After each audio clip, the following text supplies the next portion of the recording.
The thing I love about doing the podcast on a regular basis is that I get to talk to the great and the near great, the famous and the infamous. But I think this is the first one in over 3 years of doing podcasts where I've ever gotten to interview the actual star of a major Hollywood movie. Yeah. Could you tell me what movie you were the star in?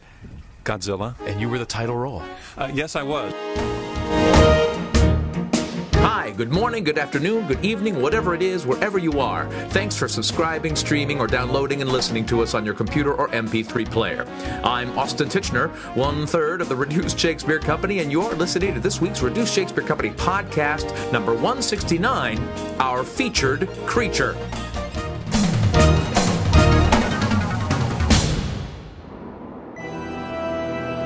The best part of living in LA is all the interesting people you meet who make their livings in the various parts of show business.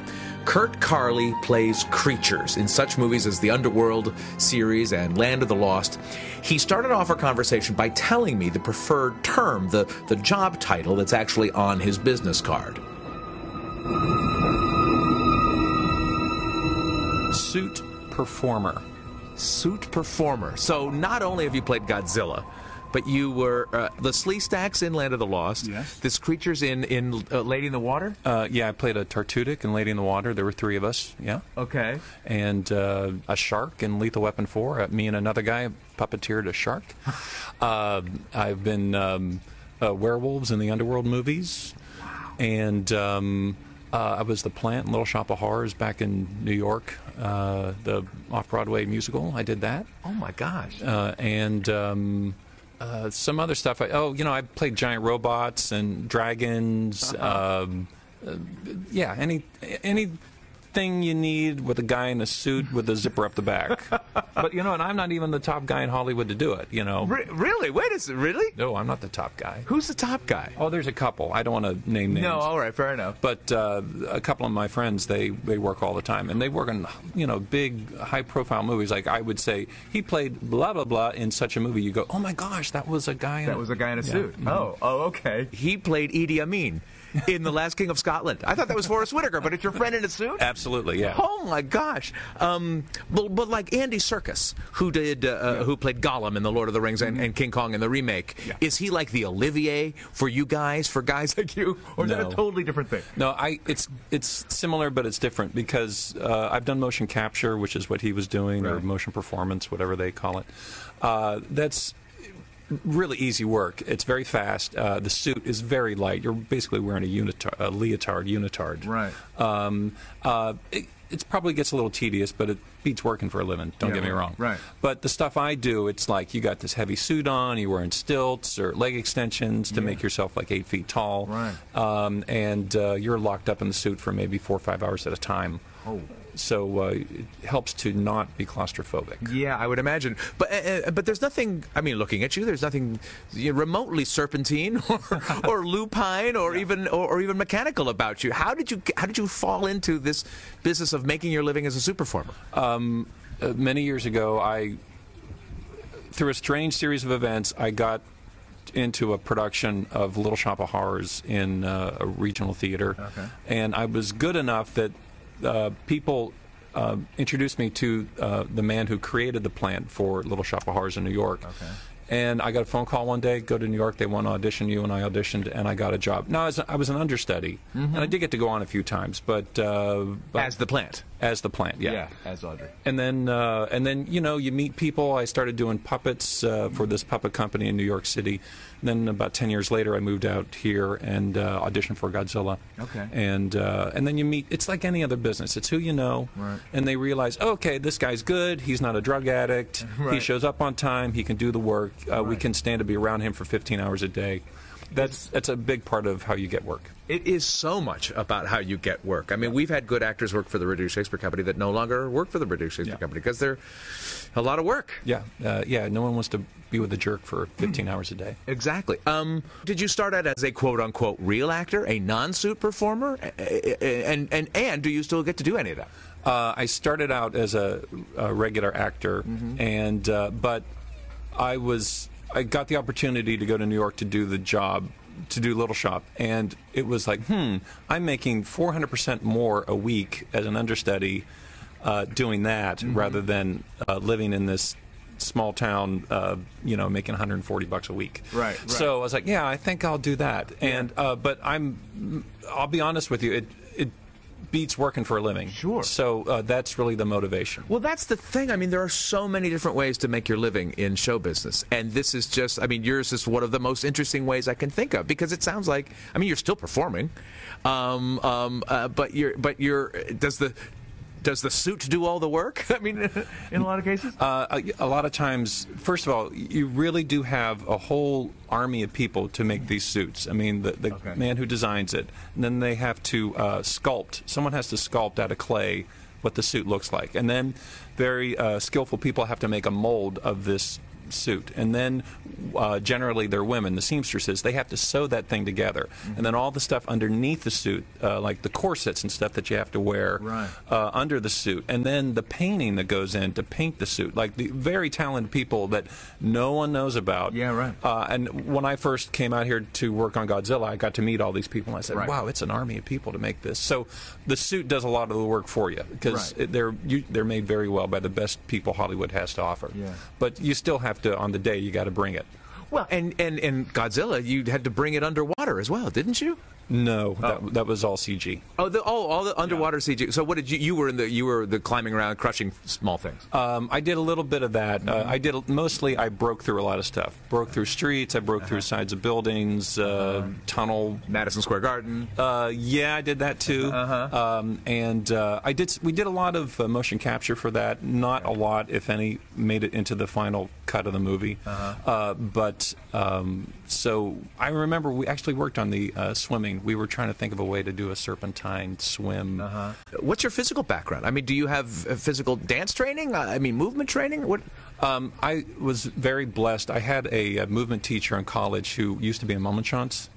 And he was really good at being very specific, like this is this, and that is not that, and that helped me a lot because. And then I had a acting teacher in New York who was he was very sensory work. Like this is, you have to create this cup and it sounds crazy, but it really did help. Like when you go to auditions, they say, okay, you're being chased by the army, and you need to find an overhang, and I need you to create that for me, and it's raining, and so all that stuff. Because you have to do, like when you're doing motion capture, you have to bring all that physicality to what you're doing. I also want to make sure everyone knows I'm not trying to make what I do more important than it is. I know what I do for a living. I'm not trying to make it like I'm Laurence Olivier. I'm not. But you have to attend to that stuff. Yeah, well, you do. I mean, it's like any craft. You have to pay attention to the details and pay attention to the specifics of your craft. Yeah. Yes. Yeah.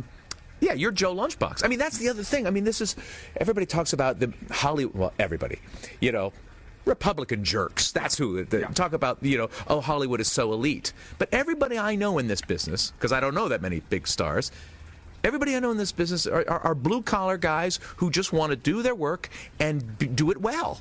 And it just so happens that you have what to me sounds like one of the coolest jobs in Hollywood. Thank you. Yes, I want to go to work. I want to exceed people's expectations because that's how you also keep working. But yeah, I want to do a good job. I know I'm playing a monster with a zipper up the back, but I want to pull my weight on set. Well, and in a certain way, it's a little bit more. It's a little purely theatrical because, like in the theater, you don't have resources. You don't have even costumes with the zipper up the back. You have to pretend in other ways, but you got to sell it. You got to make it real. I mean, in that way, it seems what you're doing is just so inherently theatrical. Create the illusion, sell the illusion, make it believable. Because that's what we're trying to do in our business is try to tell stories. Yeah, absolutely. Was the Godzilla audition just specifically because you were the right height? That was a lot to it. Yeah, when they initially called me, they said, you have to be 6'3". Okay. If you come out here and you're not 6'3", we're not going to see you. And fortunately, I am. And that 6'3" range is optimal for suit performing, from my experience. Because a lot of time, like on Godzilla, we did 1/24 scale. Okay. So like they literally built 1/24 scale streets of New York City with 1/24 scale cars and mailboxes and street lamps. And so everything is 1/24th the size of what it would normally be in real life. Absolutely. Okay. Yeah. And people who are about this height you're tall enough that it's big enough that it looks to scale. But if you're too tall, nothing against people who are really tall, but sometimes they're kind of gangly. Yeah, right. And right. It doesn't look right. So it's not just the height; it's the proportions as well. Yes. Yeah. And that works whether you are a Sleestak or a werewolf or whatever the thing was in Lady in the Water? Yeah. I won't say, I can't say categorically, but generally all my peers are about my height. So in the Underworld movies, for instance, is it you and 100 other people in werewolf outfits, or is it you and 2 other guys that they double up in different scenes and then add CGI werewolf extras in the back? The second thing, yeah, it's me and like 3 other guys.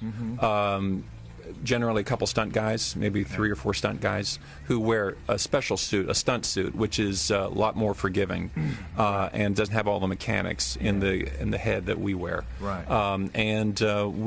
And then they replicate us on with CG. Okay. Yeah. Are you also a puppeteer in a certain sense? You're wearing this suit, but are you having to control the eyes or the mouths or the fangs or whatever you've got? No, we all that is done with remote control. They have a puppeteer with a remote control, like a remote control airplane thing. And so you'll have one guy who does the ears and the eyebrows, another guy does the mouth.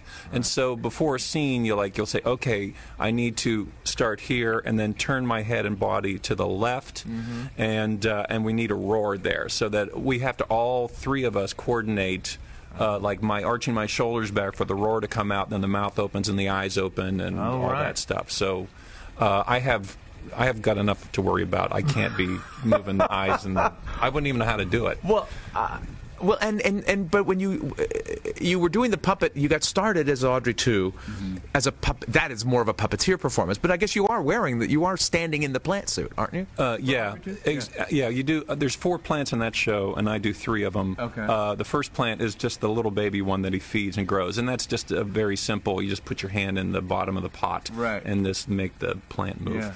And then I'm sitting in the second one that I wear the first time the plant talks, and then the big one in the second act that I'm standing inside or squatting inside doing my work. And do you? So when you're on the big movies now with Matthew Broderick or Michael Sheen and Kate Beckinsale in the Underworld movies, are you interacting with those guys or at all? I mean, do you ever get a like a moment in the Alien movie where the alien is sticking its tongue out and licking Sigourney Weaver? Do you get that much interaction with the non-suit performers?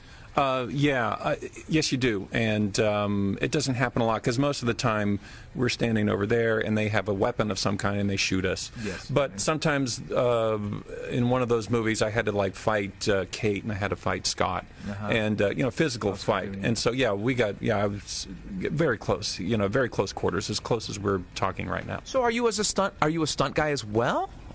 I have too much respect for stunt people, so I would not call myself a stunt person. Yeah, right, I mean, those guys, that's why we have guys who wear stunt suits, because they're getting yanked back on wires and they're doing high falls with a costume on where it's hard to see, it's hard to hear. Right. So I've done some stunt things, but I would not walk around and say, "Oh, I'm a stunt man." Yeah. Well, so in the close-ups, Kate Beckinsale is doing her kicks, and you're doing your thing, and then for the wide or something dramatic, they can cut to the stunt people for both of you. Yes. Yeah. I just think this is fascinating. I mean, it appeals to the little boy in me. It just goes, "Oh, what? You got the coolest job in Hollywood." But also just the fact that you can make a living doing this kind of work. Yeah, although the CG is taking up a lot of stuff, and you know what? That's fine. That's the way it's going to be. So, like what they did in Avatar, motion capture plus CG on top. Yeah, exactly. We were very blessed. Len Weissman, who directed the first 2 Underworld movies, he likes having guys in suits, like for close-up shots, and so that's really nice. But you know, in 10 years, computers get so good. Every 6 months, they get so much better. So I wouldn't be surprised if that's guys in rubber suits or it's going to go away. Right. Well, God, I hope not. I mean, it just seems to be so much of the great cheese appeal of this those kinds of movies. Yeah, exactly. Well, that's one thing we kind of say when I work with a friend of mine. Was like, we say, don't get caught acting, and that's like, because the one thing you don't want to do is don't make it look like a guy in a rubber suit. Yeah. Don't, because it just, you know, ruins it for everybody. Well, and that's true for quote unquote, you know, real actors, you know, non-suit performers. You know, don't get caught. Yeah. And in my case, my suit is just the hair. I just let my hair and the glasses do all the work. Is there like are there things you go in on that you don't get and you're really disappointed? Yeah. Oh, sure. Yeah. I won't say the project, but I auditioned for this thing, and they had me in there a long time, and I'm thinking, like, are you taking all my ideas? Anyway. Yes. But there's that. Yeah, right. I maybe have an inflated opinion of myself. But I have, like, this certain project that's like, I don't know who they hired, but I said they must have hired somebody's cousin, because there's no way, like, whoever they hired is better than I am. No way. Well, and didn't you? I see that Predator is on your business card, and you played the Predator in something. Yeah, I was in a short film called Batman Dead End, where Batman fights the Predator and Alien. Wow. And it's a short 5-minute film, and I think it's pretty good. It's on the YouTube. On the interwebs. Kurt, thank you so much for talking. This is such a... I hope you think it's cool, because I know I do, and a lot of other people do. Thank you. It was my pleasure. I only wish that there were more creatures in suits in Shakespeare plays. Do you have any Shakespeare background or experiences or brushes with Shakespearean greatness? Yeah, my brush with Shakespearean greatness was Derek Jacobi was in one of these movies where I played a werewolf. Well, the Underworld movie. Yeah. And so I had no scenes with him. I never saw him once on set. And but I did keep for a while the call sheet that had my name and his name. I eventually threw it away, but yeah, I kept it for a while. Did it say Sir Derek Jacobi? No, I don't think it. Maybe it did. I don't remember. Did you write in Sir Kurt Carley? No. Damn, an opportunity missed.